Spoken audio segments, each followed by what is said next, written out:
yang ada di dalam di lantai 3. Nah, ini ada 2 perkara memang yang saya dipanggil. Pertama, perkaranya laporan pencemaran nama baik diduga dilakukan oleh Mbak Feni Rose. Yang kedua adalah laporan dugaan penipuan yang diduga dilakukan oleh Mbak Angel juga. Saya harus panggil Mbak Angel sama Mbak Feni Rose karena mereka ini Mbak gitu kan. Oke. Nah, tadi dalam perkaranya Mbak Angel, mereka kabarkan Mbak Angel udah dipanggil 2 kali nggak datang. Jadi peningkatan ke penyidikan ini dia nih SP2AP-nya nih ya. Nggak saya buka soalnya rahasia nih. Jadi nanti penyidikan Mbak Angel dipanggil, kalau nggak datang lagi tentunya. Kalau penyidikan itu artinya sudah memenuhi unsur. Jadi kalau nggak datang lagi ya sudah dijemput bawa, ya, diperiksa proses persidangan, gitu. Nah kalau dia datang diperiksa, kalau diperiksa kan kita ini kan manusiawi juga kan, ada timbang-timbang. Kalau dia datang, nih saya kasih pesan terbuka kepada Mbak Angel, kalau Mbak Angel datang, saya sudah kita timbang-timbang nih. Nah, pelajaran berharga tentang kehidupan yaitu adalah bahwasanya Anda harus terus terang bahwasanya Anda menyatakan ya minta maaf melakukan apa yang enggak kepada kami kan gitu kan. Harapan saya begitu. Harapannya ada permintaan maaf dan kemudian mengembalikan apa yang sudah dilakukan kan gitu kan. Itu aja. Tadinya kan saya pengen kasih pelajaran ini ke beliau, cuman kan begini. Kadang-kadang kita ini ada manusiawinya juga, jadi ya sudahlah. Selama proses kemarin ini tentunya kan dia juga tahu apa yang terjadi kan, dan kemudian dia mengikuti adanya proses kepolisian. Ini tentunya secara psikologis juga buruk buat Mbak Angel sendiri. Saya panggil lagi Mbak kan gitu kan.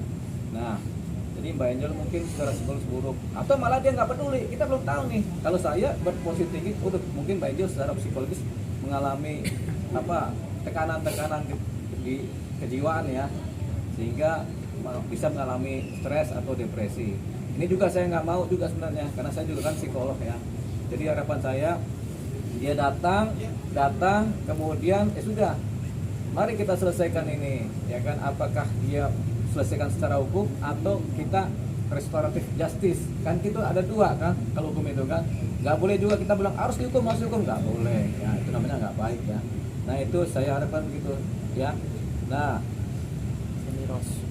kalau Angel datang, itu dia. Tapi kalau dia datang 2 kali, ya apa namanya itu? Buron. Bukan, buron. Bahasa halusnya mangkir. Bahasa lebih halusnya buron. Ya. Itu dia ininya Angel. Harapannya kita nanti. Tapi nanti di penyidikan dia akan dipanggil 2 kali lagi. Ya. Ya, jadi ini proses masih berjalan Mbak Angel. Yang kedua, yang Mbak Feni Rose tadi juga sudah gelar perkara singkat. Memang saksi-saksi sudah diperiksa semuanya dan mengarah kepada pemanggilan Mbak Feni Rose.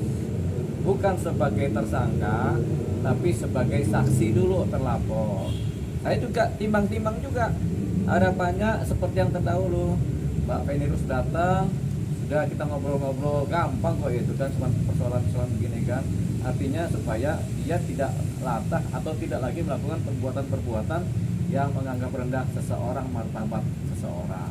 Ini masalah pencemaran nama baik. Siapapun dia harus kita hargai. Itu pesan saya kepada Mbak Feni Rose. Siapapun, entah ini seorang begini atau yang begini, atau bahkan teman-teman wartawan juga harus dihargain. Gitu supaya nanti kedepannya kehidupan ini berjalan selaras dalam konteks sosial yang baik ini. Tapi memang Mbak Feni Rose ini baru nanti dipanggil dalam minggu depan. Pasti sudah. Asistennya sudah dipanggil, sudah menceritakan apa adanya, dan memang tampaknya semuanya memang atas perintah dari Feni Rose terhadap tindakan-tindakan yang dilakukan di wilayah handphonenya si ajudannya, asistennya Mbak Sari ini. Jadi sudah itu. Nah, minggu depan dipanggil. Itu dari saya, dan ini adalah SP2AP persoalannya Mbak Angel Elga. Ya. Nggak bisa dibuka ya?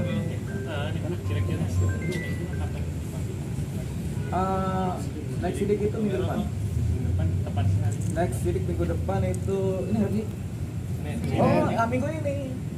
Gitu, karena ini baru Senin. Jadi nanti apa next sidik, bikin surat next sidiknya langsung pemanggilan Mbak Angel sebagai apa saksi terlapor lagi. Ya kan, berarti hak dia di dalam klarifikasi di penyelidikan tidak digunakan gitu, bahkan sama sekali nggak ada kabar begitu. Itu dia. Tapi kalau di Instagramnya aktif terus kan, tapi kalau di sini ya nggak ada kabar. Tapi abang sendiri mau kabit itu berdamai tetap ya bang? Buat Begini, restoratif iya. justice itu. Karena ada dua ya. Kita tadinya sih waktu emosional kan ada orang emosionalnya, ada orang rasionalnya. Nah saya lagi rasional nih sekarang nih, yaitu kalau dia datang 2 kali ya nggak datang, dua kali panggilan dia datang, ya kita buka pintu cerita ini. Yang penting dia mengembalikan apa yang dia ambil, kan gitu. Kembalikan saja, nanti kita bikin catatan, nanti di depan media juga kita sampaikan, dan dia juga harus menyampaikan permintaan maaf secara terbuka supaya juga nama baik dia juga nanti jadi kembali, kemudian kita juga mendapatkan kemaslahatan bersama, kan begitu. Itu dia. Nah, kita harapkan itu sekarang ini. Kalau memang ternyata nggak datang 2 kali, nah itu baru persoalan. Rasional kita juga turun lagi nih. Wah kok begitu kan begitu. Itu dia. Ini kan persoalan rasionalitas. Ya teman-teman juga kalau lagi pada rasional juga semua diem, dengerin aja kita ngomongan. Kalau udah nggak rasional baru ngoceh-ngoceh lagi. Bang, Ya, untuk kan? Seniro sendiri udah ada itikat baik abang belum sih? Minta maaf atau apa? Belum ada. Gak apa-apa. Hidup kan harus jalan terus. Nah, ada lagi? Bang, gitu juga lagi bang, nggak ada kabar bang. Ini nggak ada kabar. Ini nggak ada kabar. Ya. Oke bang.